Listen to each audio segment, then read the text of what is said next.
Hello my dear students, तो आज हम एक नया टॉपिक देखेंगे, वो है एरिथमेटिक प्रोग्रेशन। कल हमने देखा कि addition and subtraction of angle of ratios क्या रहता है, जिसमें हमने तीन टाइप के फार्मूला देखे। एक साइन वाला फार्मूला देखा, एक कॉस वाला फार्मूला देखा, एक टैन वाला फार्मूला देखा। उसमें अगर कुछ डाउट होगा तो आप मुझे व्हाट्सएप पे पर्सनली पूछ सकते हो। नेक्स्ट है मेरा एरिथमेटिक प्रोग्रेशन, जो हमने 10th में पढ़ा है। ठीक है, जो हमने किस में पढ़ा है 10th में, तो उसके ऊपर ये कुछ बेसिक चीज़ है जो मैं आपको फिर से एक बार बता। फर्स्ट टर्म को हम लोग ए बोलते हैं, कॉमन डिफरेंस को डी बोलते हैं। टी एन टर्म यानी nth टर्म मुझे निकालना है तो a plus n minus d लेना पड़ता है। सम ऑफ n टर्म्स मुझे निकालना है तो n/2 2a plus n minus 1 into d, और Sn फिर से निकालना है तो n/2 t1 प्लस tn। तो ये दो फॉर्मूले हैं सम ऑफ n टर्म्स के। इस पर बेसिस एक मैं क्वेश्चन आपको देने जा रहा हूँ, वो है find the sum to 200 terms of the series 1 4 6 5 11 6। ये 200 टर्म्स तक के आपने को निकालना है। ठीक है, अब इसको थोड़ा सा वीडियो को पॉज करो और इसको सॉल्व करने की कोशिश करो। ठीक है, अगर आपका अभी सॉल्व हो गया होगा तो एक बार मेरे सॉल्यूशन की तरफ में देख लो। तो सबसे पहले मैं देखूंगा कि इसमें सीरीज़ कहाँ मिल रही। 1 से 4 गया तो +3 हुआ, 4 से 6 गया तो +2 हुआ, मतलब यहाँ पे भी कितना चाहिए था, +3 चाहिए था, मतलब ये सीरीज़ डायरेक्ट हमको नहीं मिलेगी। अब देखो 1 से 6 जाओ, कितना मिला +5। 6 से 11 जाओ, कितना मिला +5। 11 से फिर कितना जाना पड़ेगा +5, तो यहाँ पे कितना मिलेगा 16, राइट। फिर देखो 4 से 5 जाओ, कितना +1। 5 से फिर इधर जाओ +1, फिर 6 से इधर जाओगे तो नेक्स्ट टर्म क्या मिलेगा 7। तो इस प्रकार से ये सीरीज़ है, मतलब इस सीरीज़ के 100 टर्म्स मिलेंगे और इस सीरीज़ के 100 टर्म्स मिलेंगे। तो ये दोनों को अगर ऐड कर लेंगे तो हमको सम ऑफ 200 टर्म्स मिलेंगे। तो फर्स्ट सीरीज़ कौन सी है, फर्स्ट सीरीज़ कौन सी है अपनी, फर्स्ट सीरीज़ है 1 6 11, ठीक है, देन है 16 ... और सेकंड सीरीज़ कौन सी है, सेकंड सीरीज़ कौन सी है 4 5 6 7 ... ठीक है। तो इसका मुझे सम ऑफ कितना निकालना पड़ेगा 100, क्योंकि टोटल मुझे कितना निकालना है 200। तो 100 इस टर्म्स के होंगे, 100 दूसरे सीरीज़ के होंगे, तो सम ऑफ 100। तो 100/2 n/2 लेते हैं, 100/2। फिर 2 इंटू ए, फर्स्ट टर्म कौन सी है 1, यहाँ पे फर्स्ट टर्म कौन सी है 4, ठीक है। फिर प्लस n-1 यानी 100 - 1 99 प्लस 99 इंटू, दोनों में 100 है, इंटू डी, इधर में डी है 5 का, इधर में डी है 1 का। ठीक है, ये हो गया हमारा प्रॉब्लम। ठीक है, तो इसको अगर आप सॉल्व करेंगे तो कितना मिलेगा यहाँ पे 50 इंटू 2 प्लस ये कितना मिलेगा 9 5 45 495। तो यहाँ पे मिलेगा माय डियर फ्रेंड्स 50 इंटू 497, और यहाँ पे मिलेगा 50 इंटू 8 प्लस 99, तो यहाँ पे मिलेगा 50 इंटू 107। ठीक है, फिर दोनों को ऐड करेंगे। अभी ये इसका सम इतना हो गया, इसका सम इतना हो गया, तो सम ऑफ 200 कैसे आ जाएगा, सम ऑफ ये वाला 100 प्लस सम ऑफ दूसरा वाला 100, तो 50 इंटू 497 प्लस 50 इंटू 107। तो 50 आप कॉमन ले लो, कितना होगा 497 plus 107 which is equal to 50 into 7 7 14 1 10 1604। तो इसमें आपको मिलेगा 5 4 = 20 5 6 = 30 0। तो ये टोटल मिलेगा 30,200। इस सम के 200 टर्म्स का अगर मैं ऐड करता हूँ तो मुझे मिलेगा कितना 30,200। कितना मिलेगा 30,200। ये समझ में आ गया माय डियर फ्रेंड्स। अभी आपके स्क्रीन पर ये दूसरा सवाल दिख रहा है, how many natural numbers between 1 and 1000 are divisible by 5। ये आपको 10th में भी होगा। चलो एक बार इस वीडियो को पॉज करो और फिर से इसको सॉल्व करके देखो इसको सॉल्व करके और बताओ। वीडियो को पॉज कर लो। तो पॉज से अगर वीडियो आपका हट गया होगा तो एक बार मेरा आंसर और आपका आंसर हम लोग वेरीफाई करके देखते हैं। अब देखो क्या है, how many natural number, natural number यानी क्या होता है 1 1 2 3 4 5 जितना लेते जाओ उतना, ये सब क्या होते हैं नेचुरल नंबर्स। तो डिविजिबल बाय 5, तो सबसे फर्स्ट नेचुरल नंबर कौन सा रहेगा, फर्स्ट टर्म कौन सा रहेगा, जो 5 से डिवाइड होगा वो खुद 5 रहेगा। और लास्ट टर्म कौन सा रहेगा, last term second term last term कौन सा रहेगा, जो 5 से डिवाइड होगा। बिटवीन है मतलब 1000 नहीं ले सकते, 1000 का पहले का मतलब 995, तो यही डिविजिबल रहेगा। तो क्या निकालना है मुझे, हाउ मेनी नेचुरल नंबर्स, तो कितने नेचुरल नंबर्स है, तो मेरे पास Tn थे equal to a plus n minus 1 into d. तो Tn टर्म मतलब लास्ट टर्म कितना है 995, a कितना है 5 प्लस n मुझे निकालना है, और d कितना रहेगा 5 के बाद 10 मतलब 5 का डिफरेंस रहेगा। तो इस प्रकार से ये मिला 990 और ये मिला 5n माइनस 5 और ये मिला 5n इक्वल टू 995। तो n टर्म मिला, कितना मिलेगा 995, कितना मिलेगा 5 1 ज़ा 5, 5 9 ज़ा 45, 5 9 ज़ा 45 मतलब 199 टर्म्स रहेंगे जो डिविजिबल बाय 5 रहेंगे 1 और 1000 के बीच में। कितने टर्म्स रहेंगे 199 टर्म्स रहेंगे। तो इसमें माय डियर फ्रेंड्स एक होमवर्क भी कर लेना कि सम ऑफ 199 टर्म्स करके देखना कितना आता है, जिसमें आपका ए का ये आंसर रहेगा, डी का इतना रहेगा, एन बोले तो इतना। तो सम ऑफ 199 निकाल के देखना कितना आता है, बस सेम ये वाली मेथड से। चलो और एक एग्जांपल देख लेते हैं। ये है मेरे 3 नेक्स्ट प्रॉब्लम्स। तो सबसे पहले हम लोग फर्स्ट प्रॉब्लम देखेंगे, the 8th term of an AP is 17। तो जो दिया है वैसे लिख लेते हैं, 8th टर्म कितना है 17। तो 8th टर्म मैंने a plus 7d is equal to 17, that's our equation 1। Then it's 14th term is 29, so a plus 13d is equal to 29, so that my equation 2. Find common difference of the AP and first term, मतलब मुझे a find करना है first term और d find करना है मुझे, ठीक है। तो ये मेरे पास 2 इक्वेशंस आ गए हैं। तो मैं क्या करता हूँ, सब्ट्रैक्टिंग इक्वेशन 1 फ्रॉम इक्वेशन 2।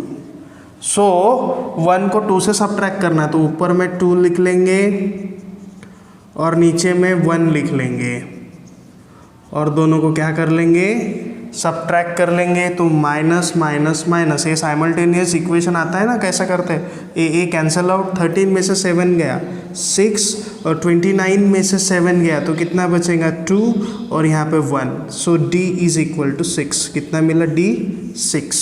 अब d इज इक्वल टू 6 कहाँ, यहाँ पुट करेंगे, d इज इक्वल टू 6 तो मिलेगा a plus 42 is equal to 17। So a is equal to 17 minus 42, so a is equal to मिलेगा माय डियर फ्रेंड्स, इसमें से ये माइनस करेंगे तो 5 और 3 में से बन गया 2, so minus 25 is your a। So a मिला माय डियर फ्रेंड्स माइनस 25 और d मिला माय डियर फ्रेंड्स 6।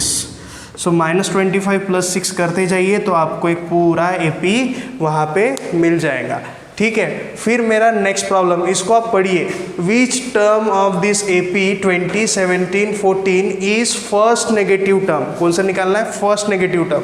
अब सबसे पहले देखो, ऑब्जर्व करो, 20 से 17 गया 3 कम, 17 से 14 गया 3 कम, तो ऐसे 3 कम होते होते 0 तक पहुंचेगा और 0 से फिर नेगेटिव टर्म तक जाएगा, राइट। तो ये नेगेटिव टर्म कौन से रहेंगे, थोड़ा सा फाइंड आउट करके देखो, फिर मैं आपको बताता हूँ, राइट। तो वीडियो पॉज करके एक बार इसको ट्राई करके देखो कि नेगेटिव टर्म कौन से टर्म पे आ रही है, कौन से टर्म पे आ रही है, राइट।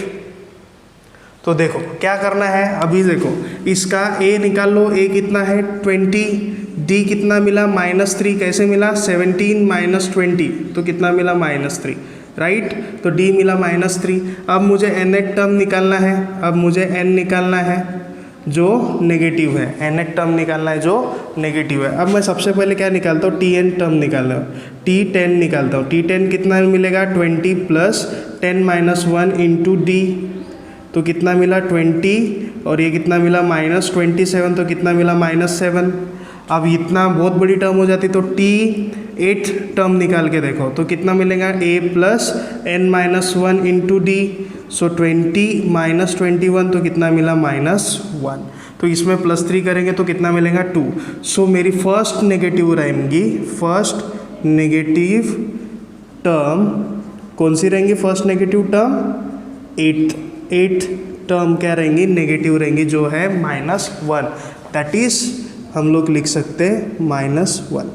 तो यहाँ पे क्या निकालना था my dear friends, first negative terms, कौन सी टर्म फर्स्ट नेगेटिव रहेंगी, तो फर्स्ट नेगेटिव टर्म है -1 और ये कौन सी टर्म है, n की वैल्यू कितनी है, n की वैल्यू कितनी है 8। tn का क्या फॉर्मूला होता है, tn is equal to a plus n minus 1 into d, तो 8 माइनस 1 इंटू डी बोले तो -3। तो इस प्रकार से मेरी 8 टर्म कितनी निकली, -1, और ये मेरी क्या है, फर्स्ट टर्म है जो कौन से नंबर पे आ रही है, 8th नंबर पे आ रही है। तो ये मेरा सॉल्यूशन है। फिर आप इसको सॉल्व करके देखो, फर्स्ट टर्म दिया है, सेकंड टर्म दिया है, लास्ट टर्म दिया है 4 7 31, तो how many terms are there in AP. एक बार पॉज करके ट्राई करके देखो, आई एम डैम श्योर कि आप में से 50% से ज़्यादा जनता इसको सॉल्व कर सकती। एक बार अच्छे से ट्राई करके देखो। ट्राई करके हो गया। अब देखो क्या है, फर्स्ट टर्म यानी a is equal to 4, second term मतलब 8 मतलब t2 कितना है 7, t2 कितना है 7, फर्स्ट टर्म यानी t1 होता है, ठीक है, जिसको हम लोग a भी बोलते हैं। तो t2 7, तो कॉमन डिफरेंस कैसा मिलेगा, t2 माइनस t1, तो 7 माइनस 4 इज इक्वल टू 3, ठीक है। फिर लास्ट टर्म मतलब टी एन टर्म कितना है 31, मुझे क्या निकालना है, कितनी टर्म है, अभी ये n की वैल्यू निकालना है, तो t n is equal to कितना होता है, a plus n minus 1 into d. T n कितना मिला 31, a कितना है 4 प्लस n निकालना है और d कितना है 3, तो 31 में से 4 गया, कितना बचा 27 इक्वल टू 3n माइनस 3, तो 3n इक्वल टू हो गया 30, तो n इज इक्वल टू हो गया कितना 10। तो इस एपी में 10 टर्म्स है, कितनी टर्म्स है 10, तो यहाँ पे आंसर क्या है, therefore terms are there in AP is 10, ठीक है। तो इस प्रकार से मैंने इसको भी सॉल्व कर लिया। तो माय डियर फ्रेंड्स, इस प्रकार से कुछ मैं एपी के प्रॉब्लम आज के शीट में डालने जा रहा हूँ to kindly solve this problem, और जैसे ही सॉल्व होता है मुझे पर्सनली बताओ कि कितना कितना आंसर आता है, तो मैं आपको बताऊँगा कि वो सही है या गलत। आपको इमेजेस नहीं भेजना, जस्ट क्वेश्चन के हिसाब से उसका आंसर मुझे भेजना है, ठीक है। और इस पर मैं MCQs डाल रहा हूँ। MCQs यानी एक क्वेश्चन दिया रहेगा, 4 ऑप्शंस दिए रहेंगे, आपको बस ऑप्शन को चूज करना है, दैट्स इट, और चूज करके मुझे पर्सनली व्हाट्सएप पे भेजना है। तो my dear friends, we will meet tomorrow again with next level of AP.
So hello my dear students, तो कल हम लोग देख रहे थे फोर्स। तो फोर्स बेसिकली क्या है माय डियर फ्रेंड्स, एक तो पुश है नहीं तो पुल है। अब सीधी सी बात है, अगर मैं इस चीज़ को उठाता हूँ तो क्या करता हूँ, पुल करता हूँ। अगर इस चीज़ को धक्का देता हूँ तो क्या करता हूँ, मैं पुश करता हूँ। मतलब जितने भी फोर्सेस हम लोग अपनी दुनिया में एक्सपीरियंसेस करते हैं, या तो वो पुश है या तो वो पुल है, बट वो है क्या, वो है माय डियर फ्रेंड्स फोर्स। तो और एक एग्जांपल हम लोग देखते हैं फोर्स के ऊपर में। तो ये क्या बोल रहा है, cricketer catches a ball of mass 50 gram travelling with velocity 5 meter per second in 5 seconds, find the force exerted by him to stop the ball. मतलब एक क्रिकेटर है, किसने तो भी बॉल उसके तरफ फेंकी है जिसकी वेलोसिटी कितनी है 5 मीटर पर सेकेंड, और उसको बॉल स्टॉप करने के लिए 5 सेकेंड्स लगा, और उस बॉल की जो मतलब मास है वो कितना है 50 ग्राम है, तो फोर्स कितना लगाएगा वो बॉल को रोकने के लिए, कैच पकड़ने के लिए। तो सबसे पहले हमको क्या दिया है यू कितना दिया है 5 मीटर पर सेकेंड। फिर क्या दिया है माय डियर फ्रेंड्स टी कितना दिया है 5 सेकेंड्स। फिर मास कितना दिया है 50 ग्राम। क्या निकालना है माय डियर फ्रेंड्स, और क्या दिया है स्टॉप करना है, मतलब v = 0 मीटर पर सेकेंड। क्या निकालना है फोर्स निकालना है। फोर्स निकालने के लिए क्या निकालना पड़ेगा, एक्सेलरेशन निकालना पड़ेगा। फिर मास इंटू एक्सेलरेशन करेंगे तो क्या मिल जाएगा, फोर्स। तो चलो अभी करके देखते। तो एक्सेलरेशन कैसे निकलेगा, acceleration v - u upon t। तो v कितना है 0, u कितना है 5 अपॉन t कितना है 5, तो कितना लगा 1 मीटर पर सेकंड स्क्वायर के स्पीड से उसको बॉल को डिसिलरेट करना पड़ेगा। डिसिलरेट कहाँ से पता चला, माइनस साइन से पता चला। फिर F = m × a, तो m इंटू कितना है 50 ग्राम, 50 ग्राम है तो उसको केजी में कन्वर्ट करने के लिए क्या करना पड़ेगा, 10⁻1 ग्राम। एक केजी यानी कितना ग्राम होता है 1000 ग्राम, ठीक है। तो 1 ग्राम कितना हो जाएगा 10⁻³ kg, तो ये हो जाएगा 10⁻³ इंटू, इधर में भी लिख सकते 50 × 10⁻³ kg। फिर एक्सेलरेशन कितना निकला -1, तो ये कितना निकलेगा 0.050, ये कितना मिला -1 है तो यहाँ पे माइनस, तो ये न्यूटन। मतलब उस बॉलर को या उस कैचर को इतना न्यूटन फोर्स अप्लाई करना पड़ेगा सो दैट कि वो बॉल की कैच पकड़ सके। तो माय डियर फ्रेंड्स, इनसे हमें ये पता चलता है कि किसी भी चीज़ को चालू करना है, किसी को चीज़ को रोकना है, तो मुझे क्या लगेगा, फोर्स लगेगा। तो मुझे क्या लगेगा, फोर्स लगेगा। तो माय डियर फ्रेंड्स, ये तो एक छोटा सा एग्जाम्पल है, ठीक है। और एक एग्जाम्पल आपने पढ़े होंगे जिसको हम लोग, और एक कंसेप्ट है एक्चुअली जिसको हम लोग क्या बोलते हैं, law of conservation of momentum. तो law of conservation of momentum क्या बोलता है my dear friends, law of conservation of momentum. Law of conservation of momentum क्या बोलता है, चलो मोमेंटम क्या रहता, मोमेंटम रहता my dear friends mass into velocity. क्या रहता, मास इनटू वेलोसिटी। जैसे मैं अगर 60 kgs का हूँ, मैं अगर 5 मीटर पर सेकंड स्क्वायर 5 मीटर पर सेकंड के स्पीड से अगर मैं दौड़ रहा हूँ, तो मेरा मास इनटू वेलोसिटी कितना हो जाएगा, मेरा मोमेंटम हो जाएगा। और law of conservation of momentum क्या बोलते हैं, initial momentum is equal to कितना, final momentum. Initial momentum is equal to final momentum, ठीक है। तो law of conservation of momentum क्या होता है, initial momentum is equal to final momentum. मतलब क्रिया के पहले जो मोमेंट था वो क्रिया के बाद भी उतना ही मोमेंट रहना चाहिए। अगर ये चीज़ होता है तब वो law of conservation of momentum होता है। अभी इसका बेस्ट एग्जांपल अगर मैं आपको देना चाहूँ तो वो ये है कि देखिए क्या है कि जैसे ये एक बॉल है जो रेस्ट पोजीशन में, ये एक बॉल है जो रेस्ट पोजीशन में है, और ये एक बॉल है जो 5 मीटर पर सेकंड के स्पीड से आ रहा है। ये एक बॉल है जो 5 मीटर पर सेकंड के स्पीड से आ रहा है। इस बॉल का वेट है 1 kg और इस बॉल का भी वेट है 1 kg, राइट। तो माय डियर फ्रेंड्स क्या होगा, ये बॉल ऐसे ऐसे आ रहा है, ये रेस्ट पे है तो इसको टकराएगा, फिर ये दोनों बॉल सामने जाएंगे, फिर ये दोनों बॉल क्या होंगे, सामने जाएंगे या अलग अलग डायरेक्शन में डिफ्लेक्ट हो जाएंगे। तो इस पे हम लोग law of conservation of momentum कैसे ले अप्लाई करेंगे। अब टकराने के पहले इसका मोमेंटम क्या था 1/0 क्योंकि रेस्ट पे था, और इसका मोमेंटम क्या था 1/5। तो इन दोनों को ऐड करेंगे तो कितना हो जाएगा ये 5 + 0 = 5। फिर टकराने के बाद अब ये रेस्ट पोजीशन पे रहेगा क्या, नहीं रहेगा। क्या ये रेस्ट पोजीशन पे रहेगा क्या, या डिफ्लेक्ट हो जाएगा, कुछ तो भी होगा। तो मैं पकड़ता हूँ कि इसने इसमें कुछ अमाउंट ऑफ एनर्जी ट्रांसफ़र की, इसने क्या की, इस बॉल में क्या की, कुछ अमाउंट ऑफ एनर्जी ट्रांसफ़र की, सो दैट कि ये बॉल मूव कर गया। तो मैं क्या बोलता हूँ कि इसकी जो वेलोसिटी है और इसकी वेलोसिटी है आफ्टर मोमेंटम ये सेम है। इसकी और इसकी वेलोसिटी क्या है, आफ्टर मोमेंटम सेम है। मतलब इसकी वेलोसिटी मैं पकड़ लेता हूँ 1 × v, और इसकी वेलोसिटी भी पकड़ लेता हूँ मैं 1 × v। तो कितना हो जाएगा 1 × v 2 × v हो गया, ठीक है। E = कितना 5, तो v = कितना हो जाएगा 5/2, तो v = कितना हो गया 2.5 मीटर/सेकेंड। तो इक्वल टू मैंने 5 क्यों लिया, क्योंकि ये मेरा इनिशियल मोमेंटम है, ये मेरा फाइनल मोमेंटम है, और ये मेरा इनिशियल मोमेंटम है। तो दोनों को मैंने इक्वेट कर दिया तो मेरा फाइनल मोमेंटम मिल गया। एक छोटा सा एग्जांपल है माय डियर फ्रेंड्स, बट इस पर एक बहुत ही ज़्यादा इंटरेस्टिंग हम लोग एग्जांपल ले सकते हैं, इसको लिखने की ज़रूरत नहीं है। तो इस पर हम लोग एक एग्जांपल सॉल्व करते हैं, ठीक है। क्वेश्चन कुछ इस प्रकार है कि क्वेश्चन है, if A bullet of mass 0.5 gram is shot with a speed of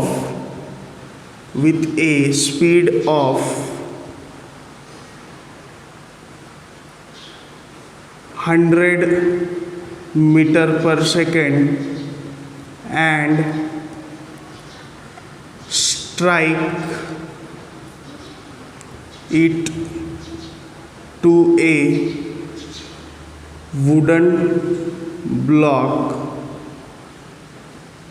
which is suspended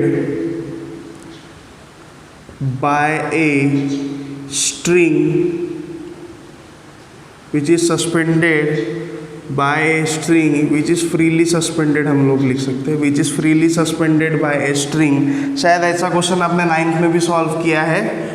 which is freely suspended by a string, find the velocity of wood and bullet after it pierced to the wooden block। अभी my dear friends यहाँ पे condition क्या है कि bullet है वो आ रही है कितनी स्पीड से, 100 मीटर/सेकेंड के स्पीड से। यहाँ पे एक वुडन ब्लॉक है, अभी कोई भी गोली है अगर इतनी स्पीड से आती है किसी चीज़ के तरफ में, तो वो क्या होती है माय डियर फ्रेंड्स, उस पर्टिकुलर चीज़ के अंदर वो क्या हो जाती है, पियर्स हो जाती है। तो ये स्पीड से है, ये रेस्ट पे है, तो इनिशियल मोमेंटम क्या है, इनिशियल कंडीशन क्या है, इनिशियल कंडीशन बुलेट की स्पीड यानी v1, बुलेट की स्पीड कितना है 100 मीटर/सेकेंड। वुडन की स्पीड कितनी है 0 मीटर/सेकेंड, क्योंकि वो रेस्ट पे है, स्ट्रिंग से लटका हुआ है। इसकी मास कितना है, इसका मास कितना है 0.5 ग्राम, मतलब केजीज में कितना हो जाएगा 0.0005 kg, राइट। फिर इसके बाद इसकी मास कितना है m2, तो वुडन ब्लॉक ऑफ मास कर लेंगे, ऑफ मास 5 kg, तो इसका मास है 5 kg। ये है इनिशियल कंडीशन। फाइनल कंडीशन क्या हो जाएंगे my dear friends, final condition क्या हो जाएगी, अब जब ये बुलेट इस पे स्ट्राइक करेंगी तो दोनों एक साथ झूलेंगे, क्योंकि बुलेट किसके अंदर रहेंगी, वुड के अंदर रहेंगी, तो वुड सामने जाएगा तो बुलेट भी सामने जाएगी, मतलब दोनों की स्पीड क्या हो जाएंगी, सेम। अगर वुड अगर 100 की स्पीड से चल रहा है तो बुलेट तो उसके अंदर है, तो वो भी कितने की स्पीड से जाएंगी, 100 की स्पीड से। तो final condition V2 equal to V1 equal to V2 मैं बोल देता हूँ, यहाँ पे U1 लिख लेते हैं, U1 U2, तो ये हो जाएगा V1 इक्वल टू V2, और इसका मास तो जितना है उतना ही रहेगा, इनिशियल में भी मास उतना ही रहेगा, फाइनल में भी मास उतना ही रहेगा। तो क्या करेंगे, by law of conservation of momentum, तो ठीक है, तो क्या मिलेगा, initial momentum equal to final momentum. तो initial momentum m1 u1 plus m2 u2 equal to m1 plus m2, क्योंकि दोनों की स्पीड सेम है, जिसको मैं v बोलता हूँ, जिसको मैं क्या बोल देता हूँ, v।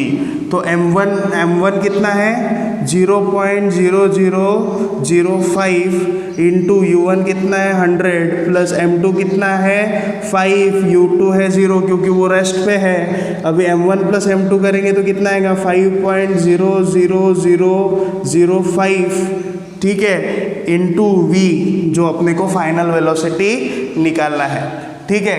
तो ये कितना हो जाएगा, ये 2 0 इधर तो 0.05, और इधर में कितना आ जाएगा 0 इक्वल टू यहाँ पे आएगा 5.0005 इंटू वेलोसिटी, ठीक है। तो वेलोसिटी क्या मिलेंगे माय डियर फ्रेंड्स, तो वेलोसिटी मिलेगी आपको, ये नीचे चले जाएगा तो 0.05 अपॉन मिलेगा 5.0005।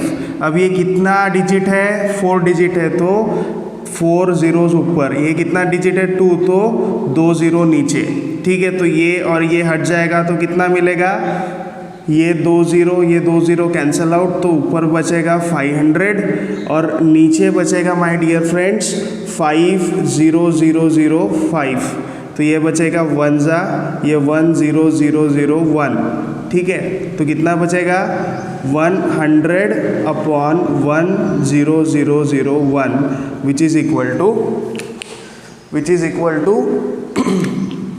100 upon 10001 which is equal to 0 point कितना तो भी आएगा 0001 कुछ आएगा मीटर पर सेकेंड।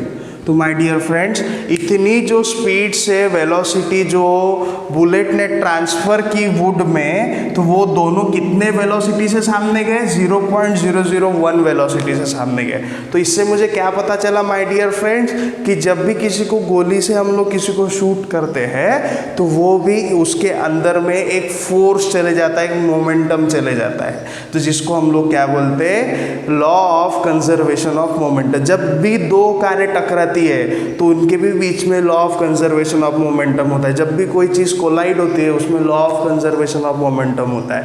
अगर आप दौड़ते हुए आए और फुटबॉल को किक कर लिए तो फुटबॉल क्यों एकदम उछल जाता है, क्योंकि अपना जो मोमेंटम है वो किस में ट्रांसफर होता है, उस फुटबॉल में ट्रांसफर होता है। तो माय डियर फ्रेंड्स, फोर्स और law of conservation of momentum एक दूसरे से इंटर रिलेट करते हैं, इसलिए मैंने ये बेसिक टॉपिक लिया ताकि आपको सामने फिजिक्स में दिक्कत ना जाए। तो thank you my dear friends.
आइए इसके पहले अपन ने कौन सा कंसेप्ट देखा था, वैलेंसी का कंसेप्ट देखा था। क्या डेफिनेशन है वैलेंसी की? It is an combining capacity of an element by accepting, donating और sharing the electron to form a stable electronic configuration. मतलब जो भी एलिमेंट है यदि उसके लास्ट आउटरमोस्ट शेल में वैलेंस 8 इलेक्ट्रॉन है तो उसकी वैलेंसी क्या रहती है? 0 रहती है ना।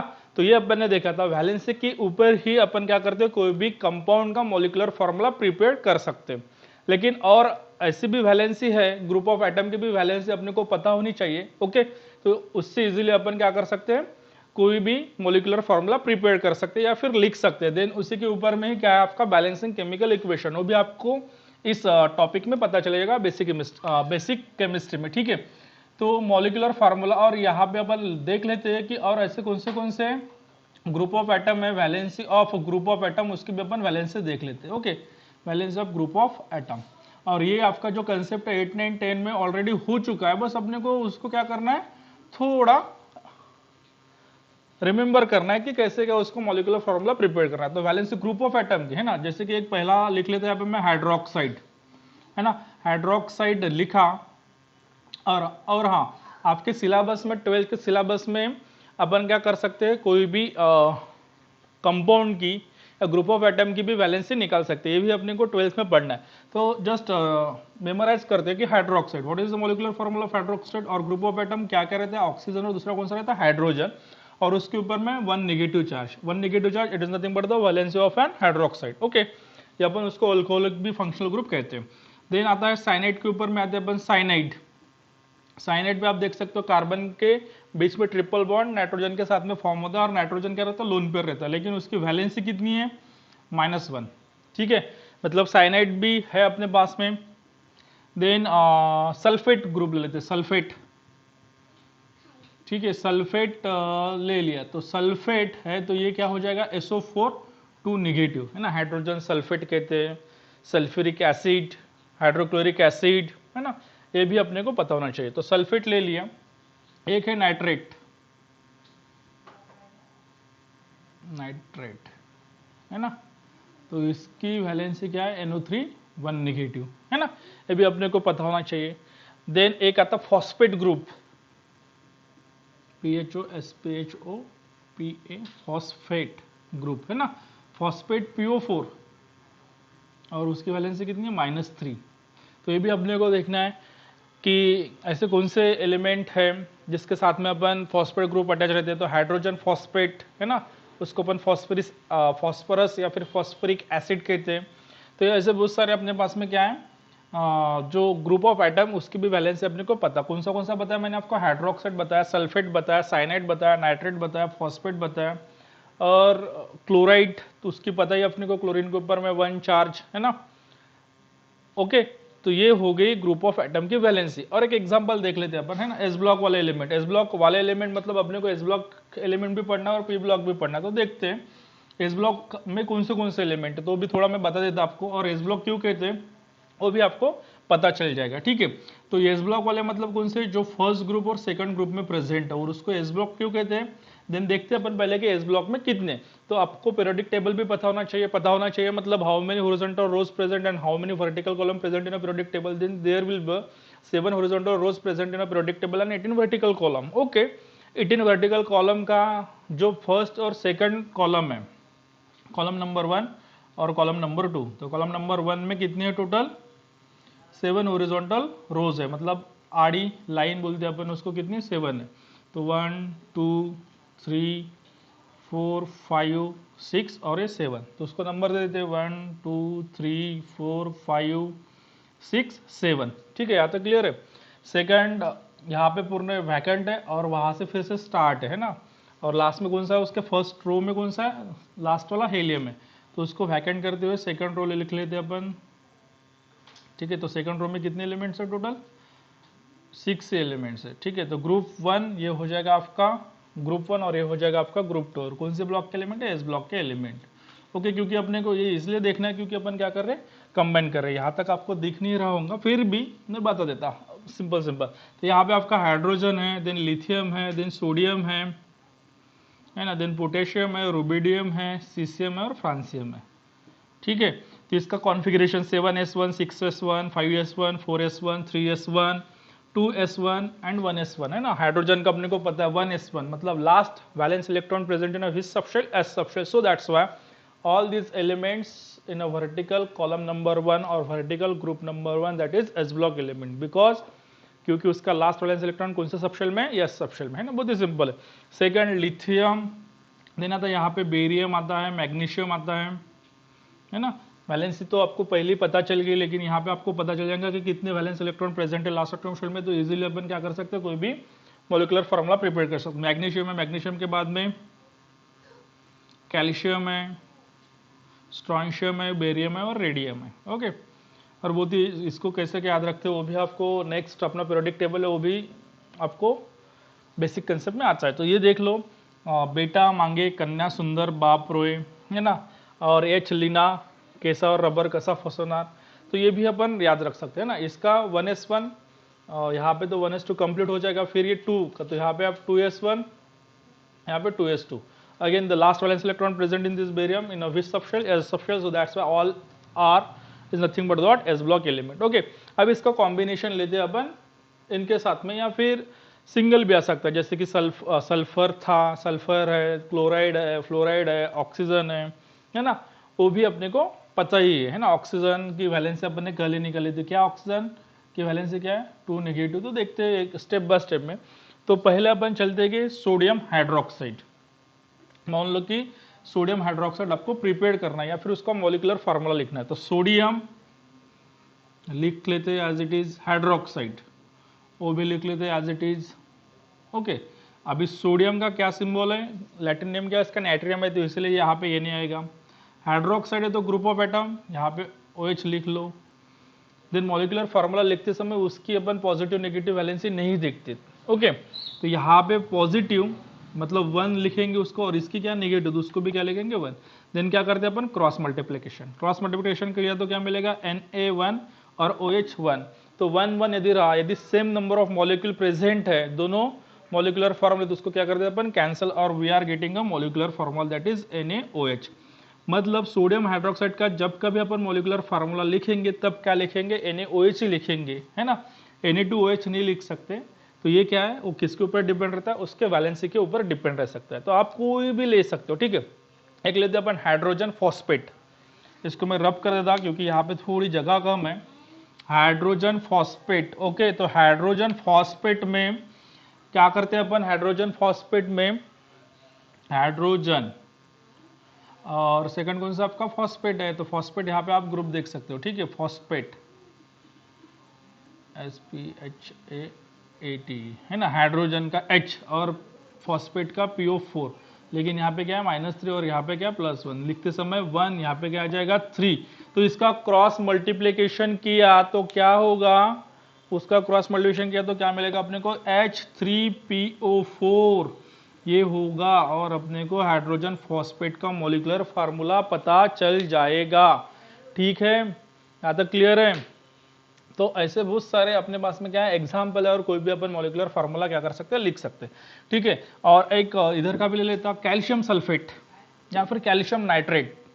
ओके, कैल्शियम लिखते हैं, calcium, then what is the symbol of calcium, Ca, और नाइट्रेट, नाइट्रेट का यहाँ पे आप देख सकते हो क्या फार्मूला, NO3 है, यहाँ पे 1 नेगेटिव लिख लेते हैं, ऐसा कुछ नहीं, 2 पॉजिटिव लिखते समय 2 और यहाँ पे 1, तो ये क्या हो जाएगा, क्रॉस मल्टीप्लिकेशन। क्रॉस मल्टीप्लिकेशन के बाद में क्या मिलेगा अपने को, Ca एज इट इज और NO3/2 मल्टीप्लाई बाय 2। तो ऐसी ही कैल्शियम नाइट्रेट का क्या लिखेंगे अपन, फार्मूला लिखेंगे, सामने नहीं लगाते इसको, कहाँ पे लगाते हैं, सबस्क्रिप्ट में लगाते। all the molecular formula which can be depend upon the what, valency of an element or group of element। so इसीलिए अपने को कोई भी क्या करना है, मॉलिक्यूलर फार्मूला लिखना है तो इससे अपन लिख सकते हैं, है ना। तो ऐसे बहुत सारे अपने पास में एग्जांपल है। साइनाइड, एक एग्जांपल साइनाइड का भी लेते हैं, मतलब आपको समझ में आ जाएगा फिर से। हाइड्रोजन साइनाइड है ना, हाइड्रोजन साइनाइड, फिर से यहाँ पे आपका क्या आएगा, हाइड्रोजन आएगा। What is the symbol of hydrogen, that is H। What is the valency of hydrogen, that is +1, तो यहाँ पे 1 आ जाएगा। साइनाइड, साइनाइड आपके व्हाइट बोर्ड पे लिखा हुआ है। What is the valency of cyanide, -1, तो यहाँ पे 1, यहाँ पे 1, क्या करते हैं अपन क्रॉस मल्टीप्लिकेशन और मिलेगा क्या अपने को, HCN. HCN is nothing but what? That is the molecular formula of hydrogen cyanide. Okay 1 है तो क्या हो जाएगा? सेम हो जाएगा. तो ये बहुत सारे ऐसे कंपाउंड है या फिर मोलिकुलर फार्मूला है, इजीली अपन क्या कर सकते हैं, उसको अपन प्रिपेयर कर सकते हैं. लेकिन एक ही कंडीशन है. क्या कंडीशन है? आपको एलिमेंट की क्या पता होनी चाहिए, वैलेंसी पता होनी चाहिए, और ग्रुप ऑफ एलिमेंट की वैलेंसी अपन क्या करते हैं, थोड़ा उसको लर्न बाय हार्ट, मतलब अपने को मेमोराइज या फिर रिमेंबर उसको करना है. ठीक है. तो यहाँ पे आप कोई भी फार्मूला, मोलिकुलर फार्मूला बना सकते हो. जैसे कि कैल्शियम सल्फेट है तो कैल्शियम और सल्फेट है ना. कैल्शियम बहुत अच्छा, कैल्शियम का सिंबल डायरेक्टली बताता है Ca. सल्फेट का मॉलिकुलर फार्मूला या फिर group of atom SO4, 2 negative 2 positive 2 2. तो क्रॉस मल्टीप्लिकेशन तो क्या हो जाएगा, Ca2SO4/2, तो 2 2 गेट कैंसिल, और क्या मिलेगा अपने को, कैल्शियम सल्फेट, है ना. बहुत ही सिंपल है. कैल्शियम सल्फेट लो, पोटेशियम सल्फेट. हाँ, पोटेशियम सल्फेट का भी आप देख सकते हो. पोटेशियम का सिंबल क्या है, K. यहाँ पे आएगा 1 पॉजिटिव, तो यहाँ पे 1, यहाँ पे 2. K2SO4 ही आएगा, मतलब ये हो जाएगा आपका पोटेशियम सल्फेट हो जाएगा. यहाँ तक क्लियर है. तो नेक्स्ट कंसेप्ट लेते हैं थोड़ा. कौन सा कंसेप्ट है आपका, balancing chemical equation. Balancing chemical equation के लिए जाएंगे, लेकिन उसके पहले अपने को केमिकल रिएक्शन पता होनी चाहिए. फिर अपन क्या करेंगे, उसी रिएक्शन को बैलेंसिंग करने का ट्राई करते हैं.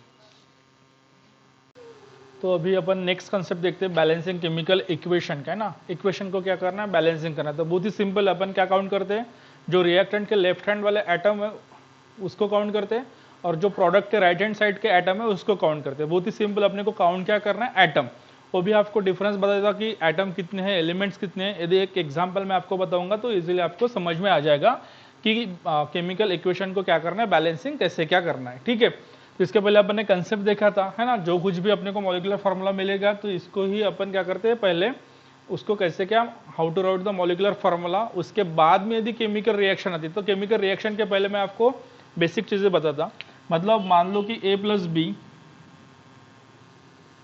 ठीक है, ये आपके क्या है, रिएक्टेंट है, और क्या मिलेगा आपको, C + D. ये क्या है, आपका प्रोडक्ट है. बहुत ही सिंपल. लेफ्ट हैंड वाले एरो के लेफ्ट हैंड वाले क्या रहते हैं, रिएक्टेंट रहते हैं. मतलब एक reactant react with the another, then which type of we are getting AB. यदि प्रोडक्ट AB मिलता तो उसको कौन से रिएक्शन कहेंगे अपन, कॉम्बिनेशन की रिएक्शन कहेंगे. ठीक है. और ये क्या है आपका, C और D क्या है, प्रोडक्ट है ना. देन सेकंड रिएक्शन भी अपन ले सकते हैं. मान लो कि आपके ये होगी आपकी basic, A + B we are getting a product C + D.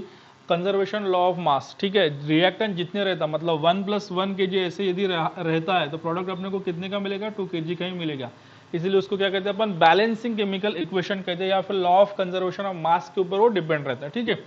Second चीज अपन देखते हैं, यदि रिएक्टेंट ऐसे रहे अपने AB और यहाँ पे +CD, ये दोनों भी रिएक्टेंट है. अभी प्रोडक्ट क्या मिलता है वो अपने को ध्यान में रखना है. तो हमेशा ए किसके साथ में रिएक्ट होगा, डी के साथ में रिएक्ट होगा, हमेशा ध्यान में रखना. और ये जो बी है वो किसके साथ में रिएक्ट होगा, सी के साथ में. मतलब ऐसे ही अपने को क्या मिलते हैं, मोस्ट ऑफ द प्रोडक्ट मिलते हैं. या फिर अपन एक एग्जांपल मैं आपको बता के यहाँ पे अपन उसको भी समझ लेते हैं. ठीक है. मान लो कि आपके पास में सोडियम हाइड्रोक्साइड है. ठीक है. स्ट्रॉन्ग बेस किसके साथ में रिएक्ट होगा, हाइड्रोक्लोरिक एसिड स्ट्रॉन्ग एसिड के साथ में. एसिड बेस न्यूट्रलाइजेशन की रिएक्शन है. तो यहाँ पे आप देख सकते हो ग्रुप ऑफ एटम और ये वाला. ठीक है. तो ये दोनों क्या हो जाएंगे, कंबाइन हो जाएंगे, और बचेगा क्या, यहाँ पे Na और Cl, मतलब A और D. मतलब क्या मिलेगा अपने को प्रोडक्ट, NaCl. ये हमेशा ध्यान में रखना. ठीक है. NaCl, और बीच में क्या मिलेगा, वाटर. यहाँ पे सॉल्ट फॉर्मेशन होता है, और इसीलिए उसको अपन कौन सी, न्यूट्रलाइजेशन की रिएक्शन. मतलब स्ट्रॉन्ग एसिड स्ट्रॉन्ग बेस दोनों भी एक दूसरे के साथ में रिएक्ट होकर क्या फॉर्म होता है, सॉल्ट फॉर्म होता है, और इसीलिए उसको अपन क्या कहते हैं, न्यूट्रलाइजेशन की रिएक्शन भी, या फिर एसिड बेस की भी रिएक्शन कहते हैं. ठीक है. और बैलेंसिंग इक्वेशन के लिए और मैं एक एग्जांपल आपको समझा के देता हूं. ठीक है. मान लो कि आपके पास में अभी सोडियम हाइड्रोक्साइड है ना, और दूसरा कौन सा आपके पास में, H2SO4 सल्फ्यूरिक एसिड है. फिर से वही सल्फ्यूरिक एसिड. ठीक है. Sodium hydroxide. Okay.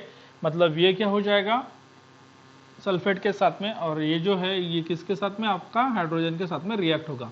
A react with the D और B react with the C. This is the reactant. तो अपन क्या करते हैं, लेफ्ट हैंड साइड वाले जो रिएक्टेंट में जो एटम प्रेजेंट है वो बताता मैं, और राइट हैंड साइड वाले जितने भी प्रोडक्ट है उसमें जो एटम प्रेजेंट है उसको क्या करना, काउंट करना। यदि वो सेम आ गए तो उसको अपन कौन से रिएक्शन कहते हैं, बैलेंसिंग रिएक्शन कहते हैं। ठीक है, पहले तो अपने को पहले प्रोडक्ट लिख लेते हैं NaSO4। यहाँ पे क्या मिल रहा है आपको, NaSO4। लेकिन इसके पहले मैंने आपको कौन सा कंसेप्ट बताया था, वैलेंसी का कंसेप्ट। तो प्रोडक्ट जो भी मिलेगा अपने को क्या मिलेगा, Na2SO4। वाई, तो सिंपल उसका कैलकुलेशन मोलिकुलर फार्मूला लिख लेते हैं, लिख लिया। सोडियम सल्फेट मिलने वाला है वो भी लिख लिया, लेकिन सोडियम की वैलेंसी कितनी है +1, सल्फेट की वैलेंसी कितनी है -2। तो यहाँ पे 1 आएगा, यहाँ पे क्या आ जाएगा 2। तो उसको क्या करते हैं अपन, क्रॉस मल्टीप्लिकेशन। तो क्या हो जाएगा, Na2SO4 ही अपने को मिलेगा। मतलब क्या मिलेगा अपने को, Na2SO4 सोडियम सल्फेट। तो सोडियम सल्फेट का फॉर्मूला वही रहेगा, क्या रहेगा, Na2SO4। ठीक है, दूसरा क्या मिला अपने को, H2O वाटर मिला। ठीक है, फिर क्या करते हैं, रिएक्शन बैलेंस है क्या वो देख लेते हैं। ठीक है, तो count the number of atom present in a left hand side as well as count the number of product atom present in a right hand side. Arrow के राइट हैंड साइड वाला प्रोडक्ट, लेफ्ट हैंड वाला reactant. ठीक है, तो एक एक number अपन count करते हैं। ये आपका एटम है, सोडियम का क्या रहेगा यहाँ पे। हाँ, क्वेश्चन ये है कि ये जो आपका सोडियम हाइड्रोक्साइड है इसमें कितने एलिमेंट्स हैं। तो एलिमेंट कहा जाए तो देखो, सोडियम एक एलिमेंट है, ऑक्सीजन एक एलिमेंट है और हाइड्रोजन क्या एक एलिमेंट। इसमें क्या काउंट करते हैं अपन, एटम या फिर एलिमेंट काउंट करते हैं। ठीक है, तो सोडियम के कितने एटम्स है यहाँ पे 1, ऑक्सीजन के कितने हैं लेफ्ट हैंड साइड पे 1, हाइड्रोजन के भी कितने हैं 1 और ये +2, तो कितने हो जाएंगे 3। ठीक है, सल्फर के कितने हैं 1 और ऑक्सीजन के कितने टोटल 1 + 4, तो कितना हो जाएगा ये 5, है ना। तो ध्यान में रखना। राइट हैंड साइड काउंट करते हैं सेम। यहाँ पे सोडियम के कितने एटम्स है 2, है ना, यहाँ पे 2 है तो यहाँ पे 2 आएगा। सल्फर के 1, left hand side right hand side same है तो उसको कुछ करना नहीं है। ठीक है, देन यहाँ पे आप देख सकते हो ऑक्सीजन के और हाइड्रो, यहाँ पे ऑक्सीजन, यहाँ पे 4 और यहाँ पे 1, तो 4 + 1 कितना हो जाएगा 5। ये भी बैलेंस है। और हाइड्रोजन का देखते हैं। ठीक है, हाइड्रोजन के कितने यहाँ पे, हाइड्रोजन के 2 है और यहाँ पे कितने हैं, हाइड्रोजन के कितने थे 3 थे। तो सबसे पहले अपन देखते हैं यहाँ पे सोडियम 1 है, यहाँ पे 2 है, उसको अपन भी काउंट करते हैं। ओके, देन यहाँ पे अपन देखते हैं कि ऐसा कौन सा एटम्स है कि वो लेस नंबर पे, यहाँ पे आप देख सकते हो ऑक्सीजन का 5 है और यहाँ पे कितने ऑक्सीजन का, यहाँ पे भी 5 है, तो ऑक्सीजन थोड़ा बैलेंसिंग है। फिर कौन सा नंबर का एलिमेंट्स आता है, हाइड्रोजन। यहाँ पे आप देख सकते हो 3 नंबर है और यहाँ पे आप देख सकते हो कितने 2। तो सबसे पहले इस हाइड्रोजन को अपन क्या करेंगे, बैलेंस करेंगे। तो डायरेक्टली ये जो इक्वेशन है अपन इसको क्या कर सकते हैं, 2 से मल्टीप्लाई कर दो। 2 से मल्टीप्लाई क्या होगा, 2 से मल्टीप्लाई कर दिया, then what will happen, then again same, यदि ये 2 से मल्टीप्लाई होगा तो यहाँ पे मैं रिएक्शन लिख लेता हूँ। क्या मिलेगा आपको, टॉइस NaOH। मतलब अपने को देखते क्या है अपन कि सबसे इसमें से कौन सा एटम क्या है लेस नंबर का। सोडियम भी है एक और यहाँ पे 2, तो डायरेक्टली अपन इससे 2 से मल्टीप्लाई करते तो क्या हो जाएगा 2 हो जाएगा। और उसके बाद में कौन सा नंबर लेस है, हाइड्रोजन, तो ये भी हाइड्रोजन इसमें क्या हो जाएगा, काउंट हो जाएगा। तो दोनों भी मतलब 2 को फैक्टर से यदि सोडियम हाइड्रोक्साइड को मल्टीप्लाई कर दे तो दोनों भी एटम्स अपने क्या हो जाएंगे, बैलेंस हो जाएंगे। कौन से 2, सोडियम और यहाँ पे कौन सा आपका हाइड्रोजन। तो आइए पहले इक्वेशन लिख लेते हैं। मान लो कि multiplied by first equation by 2 factor, now we are getting only this molecular formula. इस मॉलिक्यूलर फार्मूला को ही 2 से क्या करना, मल्टीप्लाई। फिर same equation H2SO4 as it is, फिर यहाँ पे Na2SO4। ठीक है, और यहाँ पे भी H2 को भी अपन ने कितने से मल्टीप्लाई किया, 2 से मल्टीप्लाई किया, तो ये इक्वेशन बैलेंसिंग हो जाएगा क्योंकि अपन क्या कर रहे हैं, हाइड्रोजन को सबसे पहले बैलेंसिंग। तो यहाँ पे आप देख लो सोडियम के कितने एटम्स है यहाँ पे 2, ऑक्सीजन के ये वाले काउंट करना है 2। ठीक है, ऑक्सीजन के यहाँ पे लिख लेते। हाइड्रोजन के कितने हैं, फिर से 2, है ना। यहाँ पे हाइड्रोजन के कितने 2, मतलब 2 और 2 क्या हो जाएंगे 4।